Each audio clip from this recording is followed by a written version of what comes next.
Hi there, and welcome to Mark My Words, where we are looking into Death Stranding, the director's cut. This is going to be my own personal review. I understand everyone has different opinions of this game.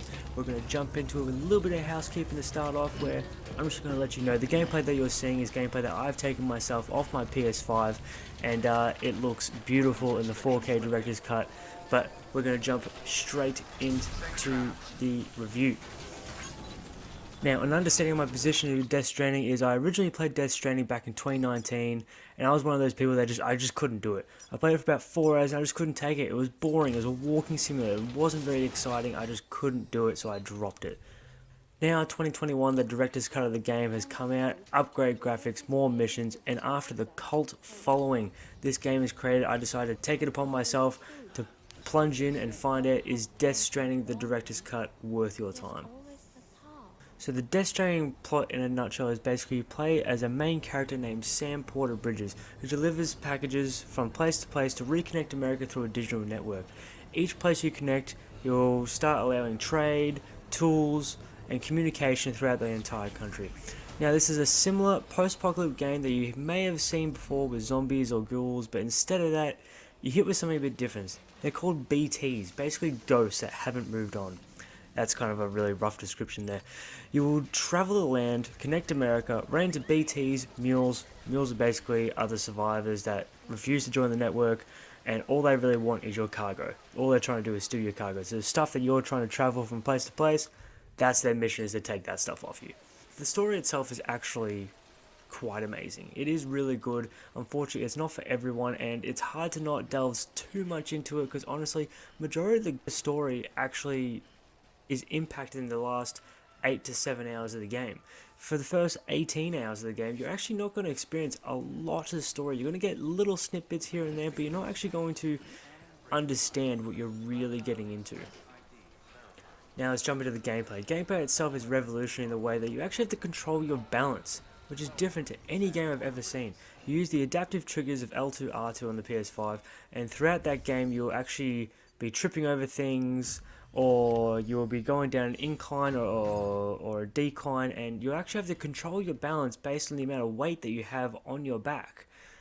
It's interesting stuff, and at the start it's going to annoy the hell out of you, but you'll get used to it, and then throughout your adventure you'll actually get things to make traveling a lot easier. You'll get ladders, vehicles, exoskeletons to improve your balance management and the amount of weight you can carry. So it does get easier the further you go, but it's revolutionary, but also I can understand why people stop playing from there. I mean, I stopped playing from there. The graphics in the game are stunning, however. Granted, they have to be. They are 95% of the gameplay you'll have to experience.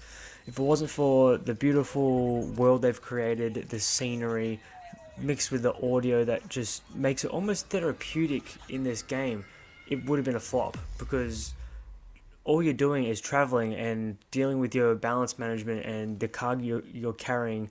You kind of have to enjoy the world you're in, because if you don't enjoy the world, then I mean, you're literally spending 18 hours just walking. So it has to be good. The character models have also done some really good work in this. Sam looks exactly like his actor counterpart Norman Reedus in exceptional detail. In some sense, it's almost too good, because you can see where they dropped it on the character details. When you go further down the list of actual main characters to side characters, you can tell those side characters just haven't been given as much love as what the main characters have, which is standard for most games. But when the main character looks that good, it's almost a bit too much of a pullback. But in saying that, everyone still looks good, and the main characters look stunning. If you look at a photo of the actual actor and the character they are playing, it is impossible to notice. It is fantastic. Audio in itself is actually really nice. Some people can actually say this game is quite therapeutic in the sense that you're walking, listening to the sounds of nature, created with, honestly, Sam's annoying grunting every single time he has to walk up a hill or hold his balance. And every now and then, if you trip and you fall over or you do something to annoy the BB strapped to your chest, you also have to deal with the BB's crying, which is also very frustrating. The song's choices in this game are actually really soft and nice, and when they happen, it's just so therapeutic and so nice, but unfortunately it's a bit few and far between. I just wish there was a music selector, or if Sam carried around an iPod or something like that in the director's cut, where you could actually play songs from the game whenever you wanted, rather than sitting in the aforementioned silence.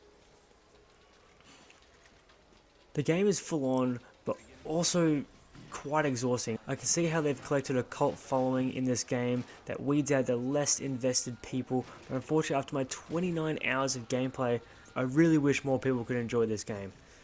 I do feel at the 18-hour mark of this game, nothing but constant fetch quests for 4 to 5 hours easily could have been taken out of the game. There's certain parts, you'll go to a new area, talk to the person in charge, and they'll be like, no, I do not want to join the network, go do this for me, and then I might think about it. And that's okay for the first 1 or 2 times, but it happens a bit too often that you just want to move on. So with all that, we're going to go through the pros and cons. Pros, let's go for a stunning world. Story is amazing and thrilling. Load times, obviously, non-existent with this PS5. You load into this game with a solid 5-10 seconds and you're already in the game, ready to start your run. Sam and the relationship with the BB and the key characters are just... the further you get in, the further you really start loving these characters. Each character moment actually has its moment in the spotlight. It hits hard and actually gives you quite a bit of backstory in all of these characters. Cons, however, I do have to point out there is quite a bit of lack of direction. There are a couple missions out there. For example, this is a non-spoiler, but you carry a bomb and you have to deliver it to a certain section, but you're not actually told what you're meant to do with it. So I'm not going to lie, there's about 3 times where I delivered this bomb and just blew up the entire main city, and I was like, I don't know what I'm meant to be doing here. I had to look up videos of what to do, which was a bit unfortunate. I don't like doing that, but with the lack of direction, I felt like I had no choice. Maybe there's no way of saving Middle Knot. Along with that, there's a lot of backtracking in this game, which would be nice if you were just going from point A to point B, and then you just keep going across America. But there were a couple of missions where you'd go to one place and you'd literally have to go back, in which you just scaled all these mountains to get to. I understand it's kind of the point to make it easier for yourself when you unlock these zip lines and stuff from getting point to point. You're meant to be able to access that. You're meant to put those in advance for when you do those kinds of things. But one of the last cons here is no dodge mechanic. I found that very strange. There actually wasn't any dodge mechanic whatsoever that I could find anyway. I could be wrong there. But every time you'd face a mule and he'll go for a physical attack, you couldn't dodge. You pretty much had to wear the attack and then do your attack. It's a very weird system, but if there was a dodge, I probably would have enjoyed that a lot more. Now the overall review, the overall game is amazing. Once you play and experience everything it has to offer, you will understand everything that I'm saying. All the hype, the downsides, everything about this game is brilliant. It is unfortunately just not for everyone, and that's where it loses all the marks. It's hard not to judge this game harshly because constant side quests that make you want to smack your head against something, but beautiful world and story this game has to show is just unmissable. I was going to give this game a harsh score of a 6.5 out of 10, but now that I've actually completed the game, experienced what it has to offer, and those added missions with the director's cut, I feel as the positives shine brightly through the negatives of Death Stranding. Death Stranding director's cut, I'm going to give an 8.5 out of 10. Truly is a masterpiece, but just not for everyone, and that is a shame. Thank you all for watching. If you could please like and subscribe this channel if you want to stay up to date with Mark My Words. Please follow the Facebook and Instagram links in the description, and of course I will see you guys in the next one.